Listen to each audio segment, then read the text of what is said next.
মানে জনগণৰ ৰাইজ সম্পূৰ্ণভাৱে আস্থা আছে আৰু বিজেপি GSP নেতৃত্বাধীন যিটো কাউন্সিল চলি আছে ইয়াৰ জনগণৰ ৰাইজে আজি আস্থাত লৈ কাম কৰি আছে।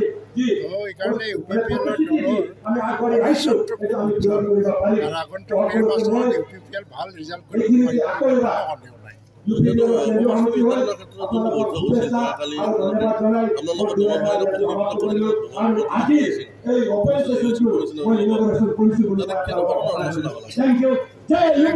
Election commission chief election commissioner আহিছে আৰু ইলেকশ্যন কমিশ্যনটো ডিলিমিটেশ্যন কমিশ্যন দুটা লাইনত হ'ব পাৰে। এটা হ'ল যে ডিলিমিটেশ্যন কমিশ্যন বনাই কৰিব পাৰে, কিন্তু এইবাৰ যিহেতু অসমত এটা ৰাজ্যকে লৈ পেলাই কৰিছে কোনো কমিশ্যন বনোৱা ডাইৰেক্ট ইলেকশ্যন কমিশ্যনে আহে তেওঁ শুনিবৰ কাৰণে আহিছে আৰু তেওঁ আমাক কোনো মানে কিবা আশ্বাস নিদিয়ে প্ৰতিশ্ৰুতি নিদিয়ে কি কৰিব এই বিষয়ে আমাক জনায়।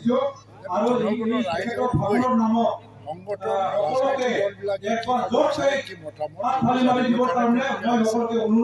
UPPL দলৰ তৰফৰ পৰা স্পষ্টভাৱে এটা মেমৰেণ্ডাম দিছে, BJPৰ পৰাও দিছে, SGPৰ পৰাও দিছে।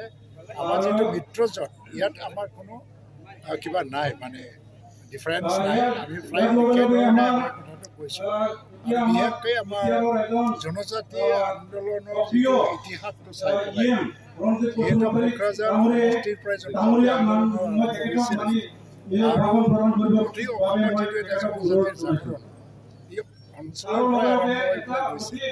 কোকৰাঝাৰ সমষ্টিটো ৰিজাৰ্ভ ৰাখিব লাগে STৰ কাৰণে আৰু BTC অঞ্চলত দুটা পাৰ্লিয়ামেণ্টাৰী সমষ্টি গঠন কৰিব লাগে। তাৰপিছত অকল BTC MLA এইটো মানে বনাব লাগে বুলি দাবী এটা দিয়া হৈছে। আৰু প্ৰায়বোৰ মানে যিটো মিত্ৰ দাবী BJP, SGP আৰু UPPL খিলঞ্জীয়া জনগোষ্ঠীৰ সুৰক্ষাৰ কাৰণে এই ডিলিমিটেশ্যনটো হ'ব লাগে বুলি চবেই দাবী দিছে।